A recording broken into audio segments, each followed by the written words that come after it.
तो chapter number 6 करेंगे तुमुल कोलाहल कलह में, ठीक है मेरे भाई। और इसके इंट्रोडक्शन जानेंगे लेखक के। तो इनके जो लेखक थे वो थे जयशंकर प्रसाद, और जयशंकर प्रसाद का जन्म हुआ था 30 जनवरी 1889। कब हुआ था लिख के बता रहा हूँ, याद होगा आपको।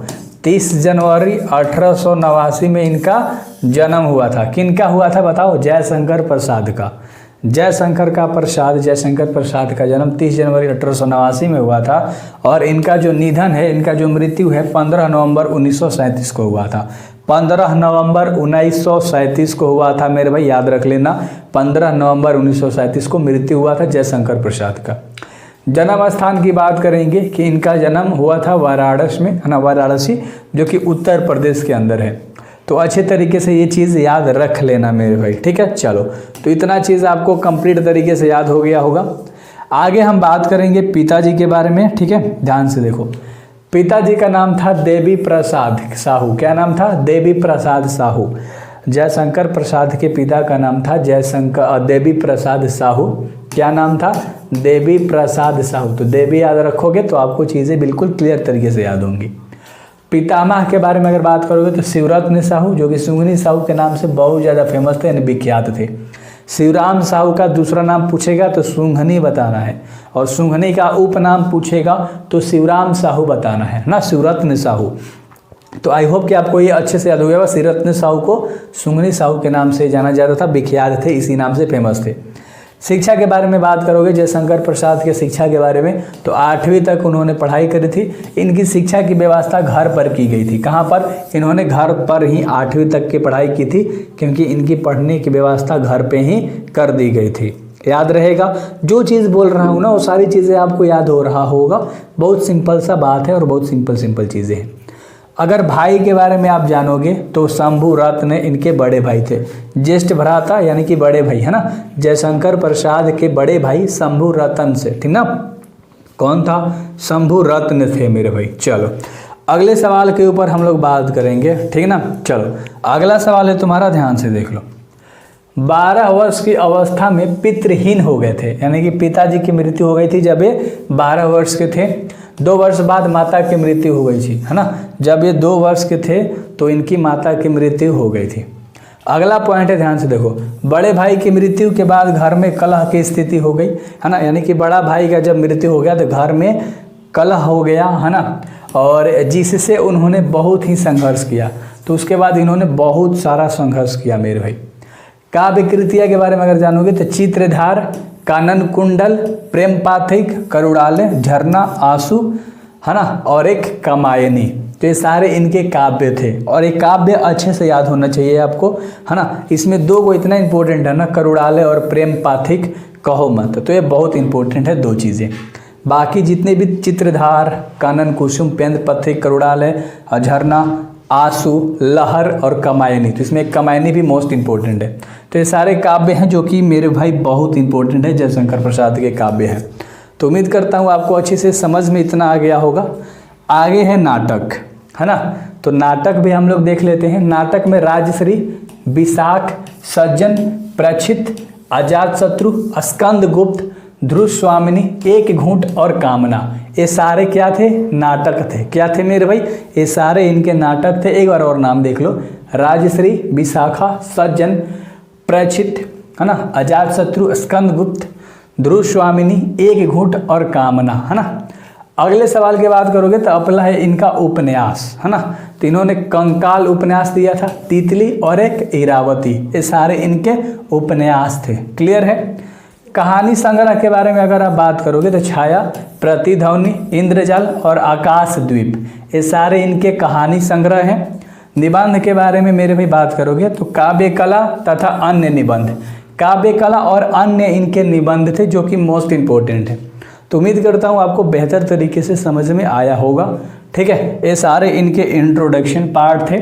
उपन्यास याद रख लेना, कंकाल, तितली और इरावती। कहानी संग्रह में छाया, प्रतिध्वनि, इंद्रजाल और आकाशदीप। और निबंध में काव्य कला तथा अन्य निबंध। तो काव्य कला मोस्ट इम्पोर्टेंट है। सारी चीज़ें हमने आपको करा दी। तो आगे आपको हिंदी एक्सप्लेनेशन दिया गया है, तो मैं बताऊंगा, लाइन करके मैं आपको हिंदी एक्सप्लेन करूंगा, ठीक ना। 2-2 लाइन करके ध्यान से देखिएगा। तुमुल कोलाहल कलह में मैं हृदय की बात रे मन, यानी इसका मतलब क्या हुआ? तो इसका अर्थ समझते हैं कि तुमुल कोलाहल कलह में मैं हृदय की बात रे बन, इसका मतलब क्या होगा हिंदी में? सबसे पहले तो हम एक दो लाइन अपना तैयार करते हैं कि प्रस्तुत पंक्तियाँ छायावाद के प्रमुख कवि जयशंकर प्रसाद द्वारा रचित महाकाव्य कामायनी के निर्वेद सर्ग से ली गई है। कहाँ से ली गई है? जयशंकर प्रसाद द्वारा रचित महाकाव्य के कामायनी के निर्वेद सर्ग से ली गई है, बस इतना याद रख लेना। जिसमें श्रद्धा मनु को पाकर कहती है कि इस अत्यंत कोलाहल में मैं हृदय की बात की तरह हूँ। जैसे इंसान हृदय की बात करता है ना, तो मैं इस कोलाहल के समय में हृदय के बात की तरह हूँ। तो ये उसका मतलब हो गया 2 लाइन का। ठीक है, चलो अगला है 4 लाइन, और इस 4 लाइन का मेरे भाई हिंदी अर्थ जानेंगे। ध्यान से देखिएगा।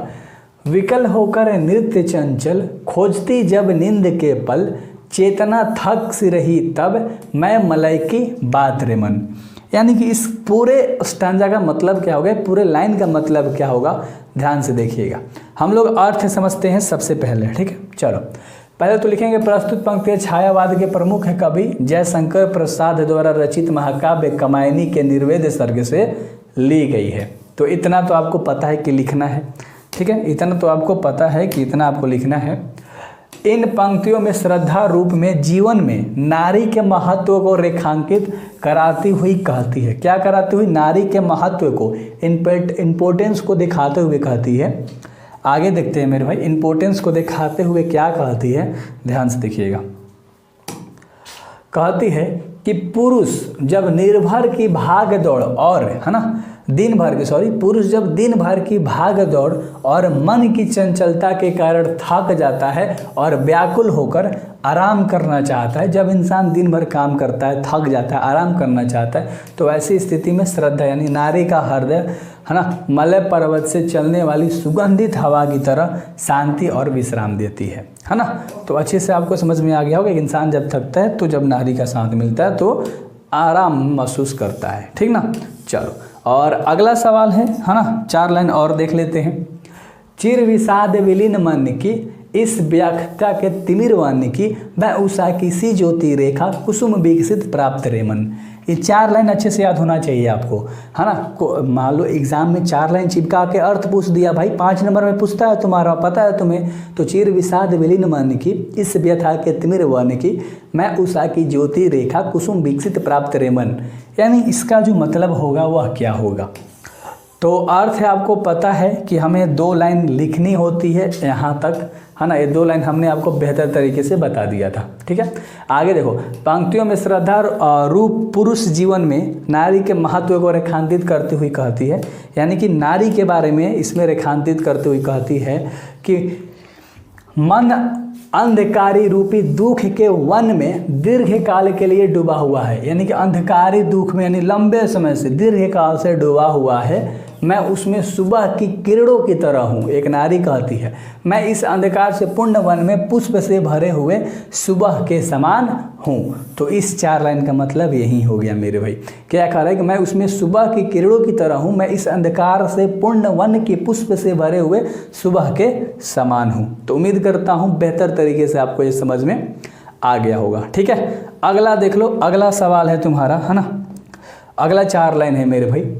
जहाँ मरु ज्वाला धधकती चांद की कर्ण को तरसती उन्हीं जीवन घाटियों की मैं सरस बरसात रे मन, यानी इस 4 लाइन का मतलब क्या होगा। तो ध्यान से देखिएगा। सबसे पहले हम लोग अर्थ को समझते हैं। ठीक है, सबसे पहले हम लोग अर्थ को समझते हैं। इन प्रस्तुत पंक्तियों छायावाद के है ना प्रमुख कवि जयशंकर प्रसाद द्वारा रचित महाकाव्य कामायनी के निर्वेद सर्ग से ली गई है। इन पंक्तियों में श्रद्धा पुरुष के जीवन में नारी के महत्व को रेखांकित करती हुई कहती है, यानी कि नारी के महत्व को बताते हुए कहती है। तो क्या कहती है उस 4 लाइन के अंदर, ध्यान से देखो क्या कहती है इस 4 लाइन के अंदर कि हे मन, उस धधकते हुए मरुस्थल में जहाँ चाँद की पानी के बूंदों के लिए तरसती है, मैं जीवन की घाटी में सरस बरसात की तरह हूँ, उसमें एक सरस बरसात की तरह हूँ। कवि कहते हैं कि जब मानव जीवन कष्ट की अग्नि में है ना मरुस्थल की तरह धधकता है, यानी कि बहुत पीड़ा में होता है, बहुत संघर्ष करता है, तब आनंद रूपी बारिश ही उसके चित्त रूपी चातकी को सुख प्रदान करती है। तो इंसान का तो जब थक जाता है तो ये बरसात भी उसको बहुत सरलतम सुख प्रदान करता है। तो एक इंसान बहुत स्ट्रगल करता है अपने लाइफ में और उसको बहुत सारी चीज़ों से संतुष्टि मिलती है ना। अगला 4 लाइन, पवन की प्राचीर में रुक जला जीवन जा रहा झुक इस झुलकते विश्व वन की मैं कुसुम ऋतु रात रे मन। और ये सबसे इम्पोर्टेंट लाइन है याद करने वाला, है ना। याद इसे कर लेना कि पवन की प्राचीर में रुक जला जीवन जा रहा झुक इस झुलसते विश्व वन की मैं कुसुम ऋतु रे मन, है ना। तो चलो इसका हिंदी अर्थ देख लेते हैं, है ना। चलो सबसे पहले तो यहाँ तक आप लिखोगे, बेहतर तरीके से आपको पता है क्या लिखोगे कि प्रस्तुत पंक्तियाँ छायावाद के प्रमुख कवि जयशंकर प्रसाद द्वारा रचित महाकाव्य कमायनी के निर्वेद सर्ग से ली गई है। इन पंक्तियों में श्रद्धा पुरुष के जीवन में नारी के महत्व को रेखांकित करते हुए बात आती है ना। तो चलो इसका मतलब समझ लेते हैं कि 4 लाइन में क्या कहा गया है। हे मन, जब जीवन पवन की ऊंची, है ना, 4 दीवारी में बंद होकर झुक जाता है, जब मानव जीवन झुलस जाता है, यानी कि इंसान का जो जीवन है वो झुलस जाता है, टेंशन में आ जाता है, थक जाता है, हार जाता है सब जिम्मेदारी उठाते उठाते, ऐसी स्थिति में मैं बसंत की रात की तरह हूँ जो इस झुलसते हुए मन को हरा भरा कर सकती हूँ, है ना। तो ये कहते हैं कि मैं इस मौसम में एक रात की तरह हूँ, बसंत की रात की तरह हूँ, है ना, जो झुलसते हुए मन को शांत कर सकती हैं।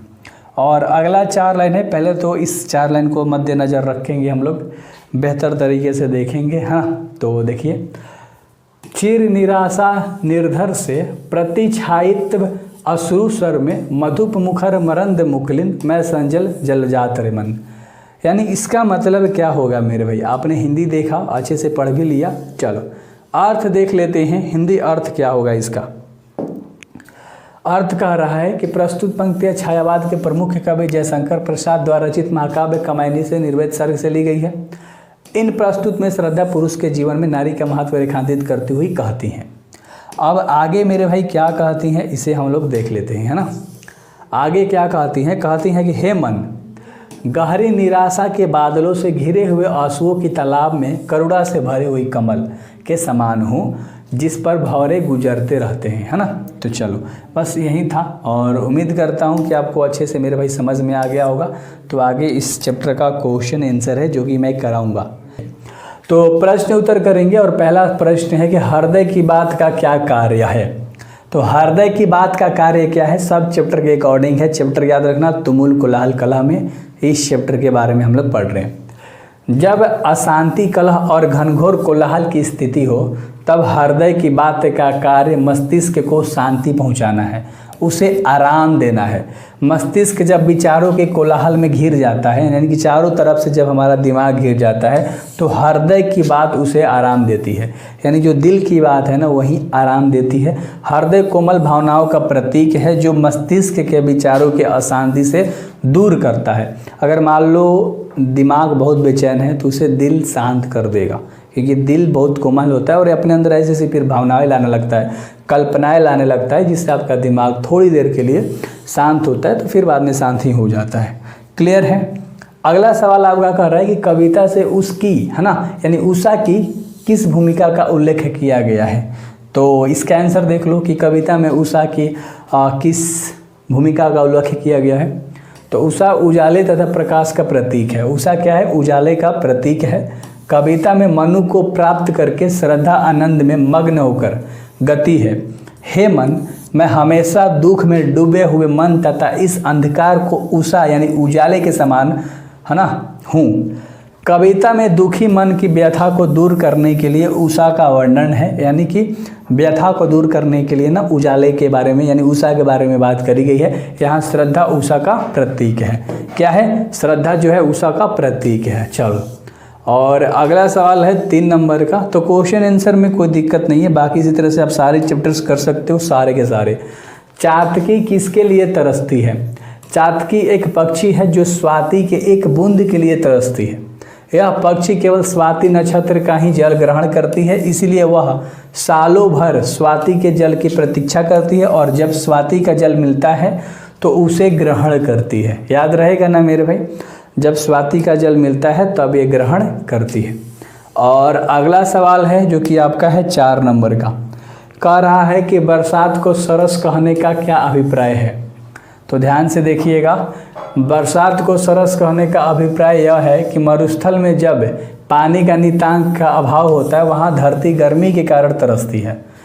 साथ ही साथ वनस्पति, पशु पक्षी अथवा अन्य प्राणी पानी के बिना व्याकुल हो जाते हैं। किसके बिना?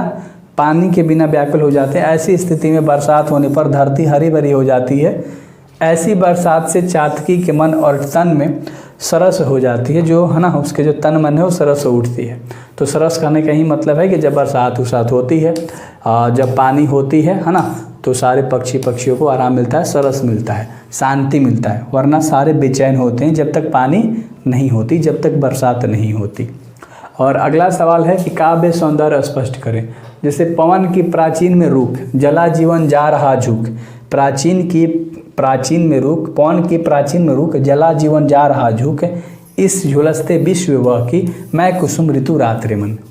यानी इसका मतलब क्या हुआ, ध्यान से समझना है। जयशंकर प्रसाद द्वारा रचित यह पदांश छायावादी शैली का सबसे सुंदर आत्ममगन है। मनु को प्राप्त करके श्रद्धा आनंद विभोर होकर जलकर झुक जाता है, तब इस झुलसते हुए विश्व वन की मैं बसंत ऋतु रात हूँ, अर्थात मैं ज्वाला में धधकते हुए विश्व को शांति प्रदान करने वाली हूँ।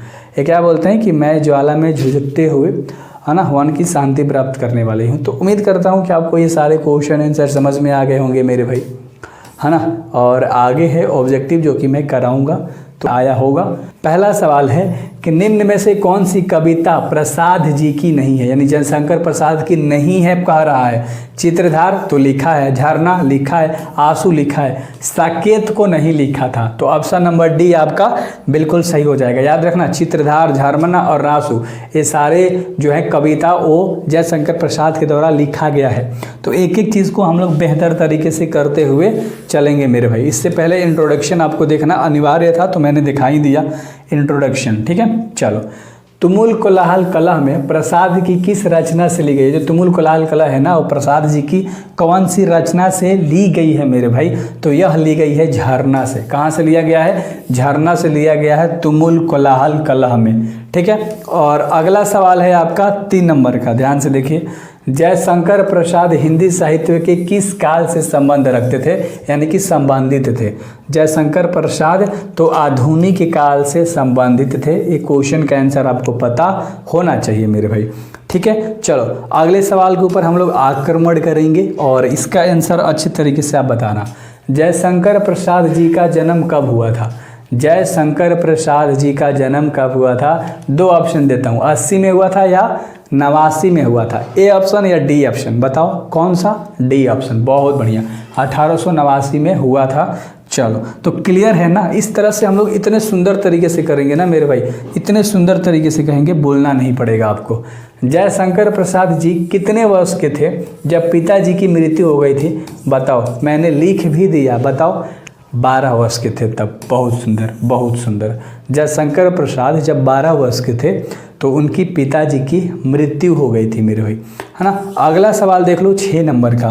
कंकाल है, कंकाल क्या है मेरे भाई बताओ? महाकाव्य, कहानी, उपन्यास या प्रबंध काव्य? तो ये जो कंकाल था वो एक उपन्यास था। कंकाल के बारे में बात किया गया है आपके चैप्टर में, तुमुल कोलाहल कलह में एक शब्द है, इसका मतलब है था ना, तो बात किया गया था जो कि उपन्यास था। अगला, कामायनी प्रसाद जी की किस प्रकार की लेखनी है? तो आपको बताना है कामायनी किस प्रकार की लेखनी थी, खंड काव्य या प्रबंध काव्य? बताओ कौन सा? प्रबंध काव्य। बहुत बढ़िया, बहुत बढ़िया, बहुत बढ़िया। कमेंट में लग रहा है कि 25 में 22 लिख ही दोगे, 23 लिख ही दोगे तुम सब, है ना। चलो, अगला सवाल देख लो 8 नंबर का है कि प्रसाद जी का जन्म कहाँ हुआ था? प्रसाद जी का जन्म कहाँ हुआ था? लखनऊ में या वाराणसी में? कहाँ? वाराणसी में। बहुत बढ़िया, बहुत बढ़िया। सारे ऑप्शन देखने की जरूरत नहीं है, सारे ऑप्शन देखने की जरूरत नहीं है भाई, सारे नहीं देखने की जरूरत है। आप कभी भी वीडियो को देख रहे हो बस बताना, है ना। सजल जलप्रपात में कौन सा अलंकार है? सजल जल ना, रूपक या यमक? चलो, रूपक अलंकार है। कौन सा? रूपक अलंकार है मेरे भाई, है ना। और अगला सवाल है कि चातकी किसके लिए तरसती है? मैंने बहुत अच्छे से बताया था, चातकी स्वाति की एक बूंद है ना नक्षत्र के लिए तरसती है, तो स्वाति नक्षत्र के एक पहली बूंद के लिए तरसती है मेरे भाई, है ना। चलो, तो ये क्वेश्चन अच्छे से याद हो गया होगा, है ना। अगले सवाल देख लो, 11 नंबर का सवाल है कि जयप्रकाश है ना यानी जयशंकर प्रसाद ने किस भाषा में काव्य रचना की है। तो भाषा बताना है मेरे भाई कि कौन से भाषा में काव्य रचना की है, बताओ। ऑप्शन दूं, अवधी या खड़ी बोली, अवधी या खड़ी बोली, तो खड़ी बोली में, बहुत सुंदर, है ना, खड़ी बोली में। चलो अगला सवाल देख लो, 12 नंबर का, तुमुल कोलाहल कलह में कमायनी किस सर्ग से ली गई है। कमायनी श्रद्धा, ईड़ा या निर्वेद सर्ग से। तो बताओ सिर्फ एक ही, श्रद्धा या निर्वेग, तो निर्वेग सर्ग से, है ना। चलो किस सर्ग से, निर्वेद सर्ग से ली गई है। और अगला 13 नंबर का सवाल है कि देवी प्रसाद साहू जयशंकर प्रसाद के कौन थे। देवी प्रसाद साहू जयशंकर प्रसाद के क्या थे, पिता थे या पितामह थे, ए या सी ऑप्शन, बताओ। सी ऑप्शन, बहुत बढ़िया बहुत बढ़िया, पिताजी थे, है ना। साहू जी प्रसाद के क्या थे, पिताजी थे। और अगला सवाल है 14 नंबर का कि प्रसाद जी की किस कृति में आधुनिक मानव की मार्मिक समीक्षा की गई है ना। प्रसाद जी की किस, हाँ ना, तो विशाख या कमायनी, तो कमायनी में। इतने आसान सवाल है कि आप डेफिनेटली कमेंट बॉक्स में मारोगे, और कमेंट बॉक्स में आप ज़रूर मारोगे मैं उषा की ज्योति, है ना, मैं उषा की ज्योति में कौन सा अलंकार है। ये इंपॉर्टेंट क्वेश्चन है भाई, ये इंपॉर्टेंट है ना। तो दो उपमा है या अनुप्रास है, बताओ। अनुप्रास है ना, कौन सा है, अनुप्रास है।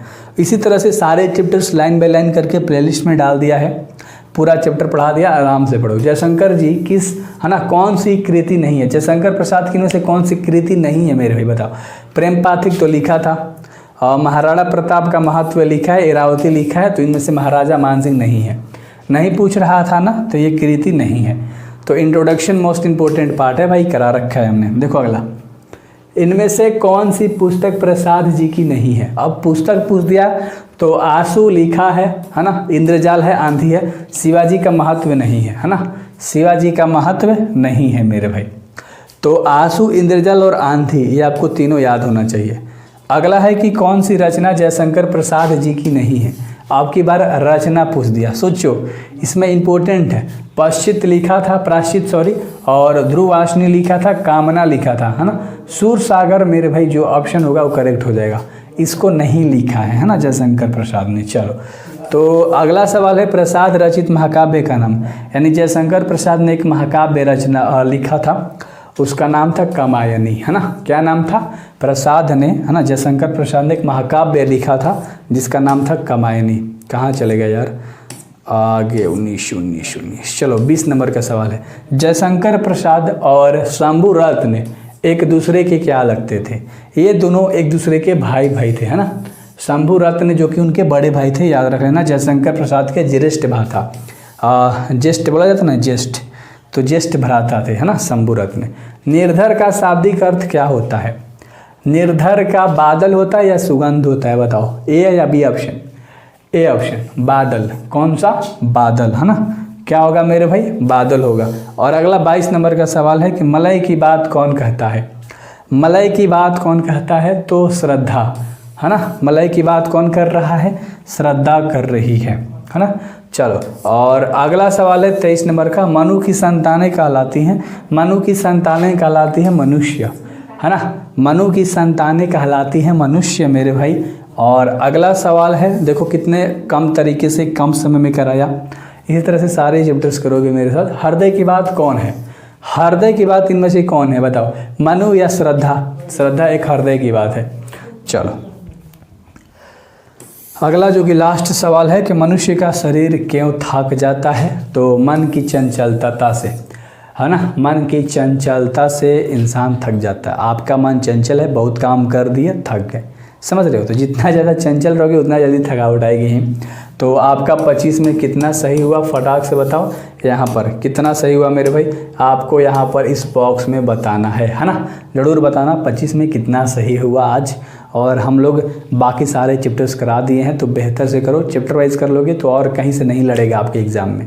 टेंशन ले रहे हो मत लो, चैप्टर वाइज कर लो। ऑब्जेक्टिव का बना दिया है कि 12th Hindi all chapter objective, जाके देख लो, मचा दोगे। सेम वैसी तरह से 12th इंग्लिश ऑल चैप्टर है, तो मचा सकते हो। Best of luck.